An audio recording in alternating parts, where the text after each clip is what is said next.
कसा जगशील बिनधास्त. आधी माणसाला नीट उभं राहता यायला पाहिजे. तुझ्या पाठीत कणा नावाची गोष्ट नाहीये. कसा उभा राहशील, कसा जगशील बिनधास्त. आमच्या मुलीला न्यायला तू हा ₹1.5 टांगा आणशील असं कधी वाटलं नव्हतं. म्हणजे आमच्या मुलीचा प्रवास आलिशान अँबॅसेडर ते ₹1.5 टांगा होईल अशी कल्पना कधी केली नव्हती आम्ही.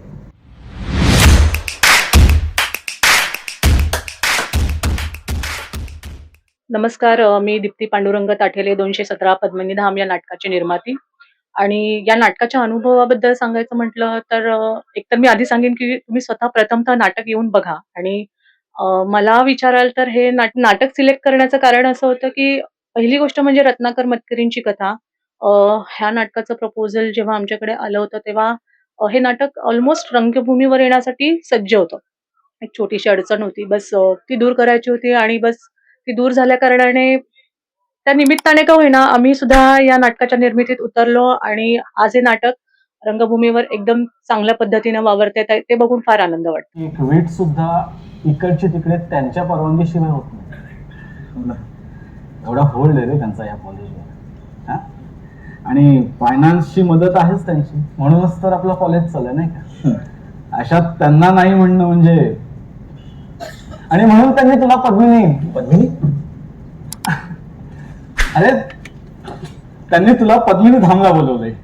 मोटिव्ह असं एकतर ह्या नाटकाला हो म्हणण्यासाठी पहिलं सगळ्यात महत्वाचं कारण होतं ते म्हणजे ह्याची स्टार कास्ट. दुसरं म्हणजे रत्नाकर मतकरींची कथा जी मी आधी वाचली होती. आणि जेव्हा ह्याचे रिहर्सल्स वगैरे सुरू होत्या तेव्हा आम्ही रिहर्सल्स येऊन बघितलं प्रत्येक कलाकार कसे काम करतायत. आपण कथा वाचल्यामुळे काय होतं की आपल्या नजरेसमोर एक व्हिज्युअलायझेशन तयार होतं. त्याच्यामुळे मी जेव्हा इथे बघायला आले तेव्हा जी मी कथा वाचली होती त्याच्यापेक्षाही सुंदर वाटलं. एक हे कारण होतं की ह्या नाटकाचं निर्मिती करण्यासाठी.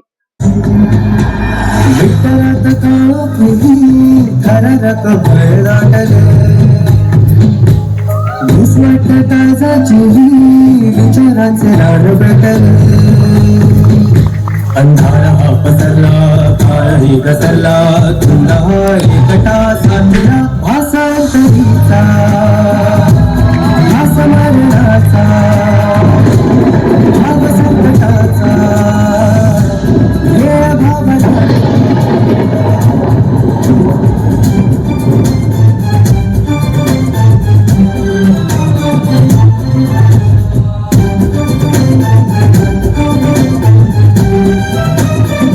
हो, कारण इतकं सुंदर दिग्दर्शन त्याचं झालं होतं. संकेत पाटीलने इतकी सुंदर ते दिग्दर्शित केलं. स्टार कास्ट सगळी होती. लाईट, इफेक्ट, साउंड, म्युझिक, सुंदर गीतं लिहिली आहेत. त्याच्यामुळे कुठेही काहीही नाही म्हणण्याचं काही कारण असं. अडचण म्हणजे की आता आपल्या बघण्यामध्ये बरेच कलाकार असतात की कोण कसं काम करतंय, किती छान काम करतंय किंवा आपलं जे कॅरेक्टर आहे नाटकाचं ते कोणाला किती शोभून दिसेल. आता हे आमच्या नाटकाचे मला असं वाटतं की 14-15 प्रयोग झालेले आहेत. 14-15 प्रयोग एक कलाकार करतो आणि त्याच्यानंतर अशी वेळ येते की आपल्याला काही कारणास्तव कलाकार बदलावं लागतं. खरं तर थोडं टेन्शन येतं कारण जम बसलेला असतं नाटकाचा आणि जो दुसरा कलाकार येईल तो ह्या कॅरेक्टरला किती न्याय देऊ शकेल ह्याची धास्ती असतेच, प्रत्येकाला असते. पण आमच्या दिग्दर्शकाची निवड इतकी अचूक आहे पहिलीही आणि आत्ताचीही की कुठे संशयाला वावच राहिलेला नाहीये. त्याच्यामुळे आत्ताचं जे पहिलंच मनोरंजन जे कॅरेक्टर आहे ते सुद्धा आणि आता जे सुनील तांबट करतायत ते सुद्धा दोन्हीही अप्रतिम होते आणि आहेत.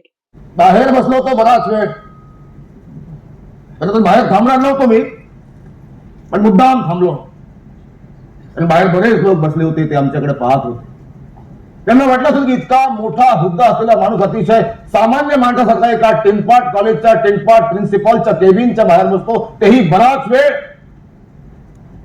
पण आम्ही बसलो, मुद्दाम बसलो, कारण यातून आमची शिस्तप्रियता, नीतिमत्ता, विनय, संयम सगळं कळायला मदत होते. म्हणजे चर्चेत आम्ही असतोच, पण चांगल्या कारणासाठी असलेलं आम्हाला आवडतं, भावतं, रमतो आम्ही त्याच्यात. कुत्रे एक नंबरचे,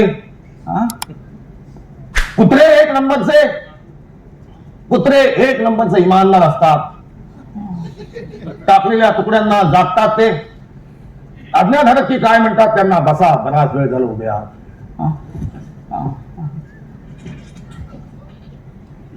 त्याचं मेन आता हे बघा, आम्हाला सुद्धा खूप टेन्शन होतं. जेव्हा आता जसं की मुरंजन आता दुसऱ्या मूव्हीजमध्ये बिझी आहेत. थोडं आता प्रत्येक कलाकाराकडून नाटकाच्या तारखा मिळवणं हे थोडंसं अवघड जात होतं आणि त्यांचा बिझी शेड्यूलमधून प्रत्येकाचं वेगळं असतं, की बाबा आपल्याला हव्या असणाऱ्या तारखा त्यांच्याकडे अवेलेबल नसतात. त्यांच्याकडे असलेल्या तारखांमध्ये आपलं नाटक करणं शक्य नसतं. तारखांचा काही गोंधळ असतो हे नाट्य रसिकांना प्रत्येकालाच माहिती असतं, की किती तारखा मिळवणं हा किती मोठा टास्क असतो. आणि मग ती तारखांची जुळवाजुळव करताना इतकी दमछाक होत होती. त्याच्यामुळे हा निर्णय घ्यावा लागला. हा सोप्पा नव्हता. बिलकुल सोप्पा नव्हता, पण निर्णय घ्यावा लागला. सुरुवातीला तर असं झालं, की बाबा म्हणजे असतं, की शनिवार-रविवारच नाटक चालतं किंवा शनिवार-रविवारच्या तारखा मिळवणं हा खूप मोठा अट्टहास आम्ही सुद्धा केला, अजूनही करतोय. पण मला असं वाटतं, की जेव्हा तुमचं नाटक त्या धाटणीचं असतं ना, तर ते आता सुरुवातीला आम्हाला हा संभ्रम होता, की नाही फक्त शनिवार-रविवारच किंवा सुट्ट्यांच्या दिवशीच नाटक चालतं. पण म्हणजे तसं नाहीये. मला असं वाटतं, की तारखांविषयी जो भ्रम असतो, तो आमच्या मनात सध्या तरी म्हणजे नाही उरलेला. कारण नाटकच त्या धाटणीचं इतकं छान झालेलं आहे, लोकांना इतकं पसंत पडतंय, की खरं सांगायचं तर नाटकांचा आता तारखांचा इतका गोंधळ उरलेला नाहीये. पूर्वी होता, असायचा, पण आता तितकासा उरलेला नाहीये. कारण अगदी कोणत्याही दिवशी आम्ही प्रयोग लावतोय. शुक्रवारी लावतोय, शनिवारी लावतोय, दुपारी 4 वाजता लावतोय. तर तिथे प्रेक्षक येतात. प्रेक्षकांचा उत्तम प्रतिसाद आहे. का वागताय तुम्ही माझ्या याच्या असं? काय केलं म्हणजे तुम्हाला बरं वाटेल? तुम्हाला जर मी आवडत नसेल, पसंत नसेल, तर मला मारून टाका, मारून टाका, मला मला मारून टाका, असं ती सारखं म्हणत असे. एक दिवस एक दिवस आमच्या त्या बायकोला माझ्याशी डोळ्यात डोळे घालून कधी बोलता नाही आलं. माझ्या नजरेत नजर तिला कधी भिडवता नाही आली. माझ्याशी कधी प्रतिवाद नाही करता आला तिला. काय असेल या डोळ्यात? भीती भीती आहे तुमच्या डोळ्यात, भीती. आणि जेव्हा तुम्हाला स्वतःला याची जाणीव होईल ना, की पद्मिनी जाण्यामध्ये तुमचा हात होता, तेव्हा हीच भीती लोकांनाही तुमच्या डोळ्यात दिसेल. आम्ही निर्माते क्षेत्रात येण्यापूर्वी थोडा ह्याचा अभ्यास आम्ही पूर्वी केलाच होता. पण जेव्हा करण भोगले म्हणजे मला असं वाटतं त्यांचं वय वर्ष जवळ-जवळ 23-24 थोडं ऐकल्यावरती असं वाटलं होतं, की बापरे! इतक्या लहान वयाचा मुलगा निर्माती करतोय. कुतूहल सुद्धा वाटलं आणि बरं सुद्धा वाटलं. पण नंतर प्रश्न होता, की बाबा ह्याला किती अनुभव आहे किंवा कशा पद्धतीचं काम करत असेल. माफ करा वयाने लहान आहे म्हणून अरे-तुरे करतेय. पण खरंच म्हणजे जेव्हा आम्ही पूर्ण नाटकाच्या टीमसह करण भोगलेंना पण जेव्हा भेटलो, तेव्हा त्यांचा जो कामाचा उत्साह होता किंवा एकंदरीत त्यांचा जो स्टेजवरचा वावर होता, त्याच्यामुळे त्यांचंही हे पहिलं नाटक असावं असं बिलकुल वाटलं नाही. आमच्यापेक्षा कदाचित त्यांना जास्त अनुभव असावा अशा पद्धतीनंच ते वावरत होते. त्याच्यामुळे आणि आता इतके प्रयोग केल्याच्या नंतर त्यांच्याविषयी काही संभ्रम राहिलेला नाहीये मनामध्ये. He is the best.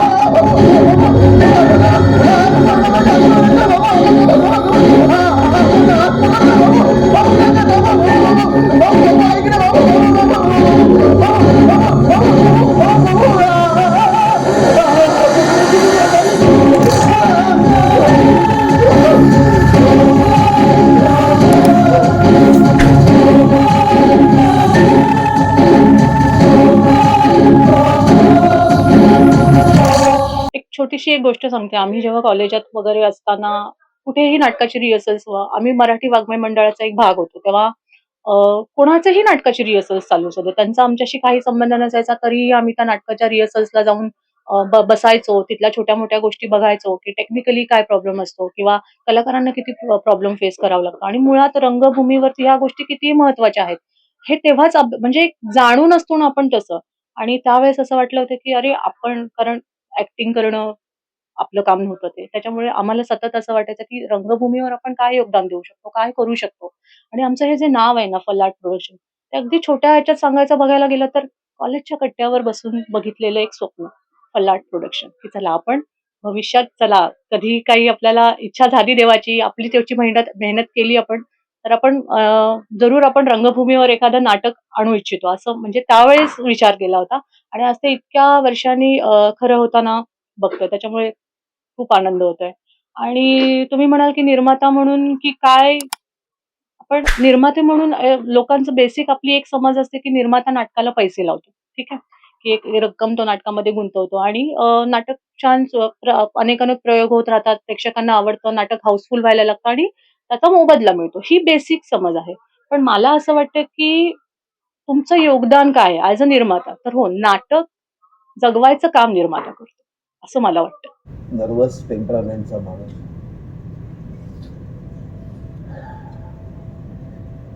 भीती, अपराधीपणाचा भाव आणि दारू, त्या 3 गोष्टींचा मेळ झाला, संयोग झाला, मिलाप झाला की कामगिरी फत्ते झालीच म्हणून समजा. आमच्या टीमबद्दल सांगायचं बघायला गेलं तर आमची संपूर्ण टीम युवा आहे. इतकी म्हणजे लहान वयात म्हणजे मला असं वाटतं, की कॉलेजमधले जाणाऱ्या मुलांपासून ते मिलिंद शिंदे सरांपर्यंत ही अख्खी टीम आहे आमची लहान मोठ्या वयांची. पण बॅक टीम मला असं वाटतं, की नाटकाचा जो एक आपण म्हणतो, की पाठीचा कणा असलेली गोष्ट असते बॅक टीम, की त्याच्यावरती आपलं नाटक पूर्णपणे उभं असतं आणि तुम्ही येऊन जर का बघाल ना, की तुम्ही नाही म्हणणार, की हे प्रत्येकाचंच पहिलं नाटक आहे. तुम्हाला जराही शंका येणार नाही, की हे खरंच पहिलं नाटक आहे काहीचं. कारण ज्या उत्स्फूर्त पद्धतीने नाटकाची टीम काम करतीये, त्याला काही तोडच नाहीये. खूप सुंदर. हीच ह्या नाटकाची जमेची बाजू आहे, की ह्याच्यातले सगळे कलाकार असू दे किंवा बॅकस्टेज टीम असू दे, सगळे युवा आहेत. खूप आम्ही जेव्हा नाटक संपल्याच्या नंतर जेव्हा आम्ही म्हणजे बसलेलो असतो, तेव्हा खूप प्रेक्षक येऊन सांगतात. तसं आम्ही आमच्या 217 पद्मिनीधाम इन्स्टा पेजवरती लोकांच्या प्रतिक्रिया अपलोड करतो. तर तुम्ही तिथे जाऊन बघू शकता, की प्रेक्षकांच्या प्रतिक्रिया काय आहेत. त्याच्यावरूनच आपल्याला समजण्यास मदत होईल, की आमचं नाटक कोणत्या प्रकारचं आहे.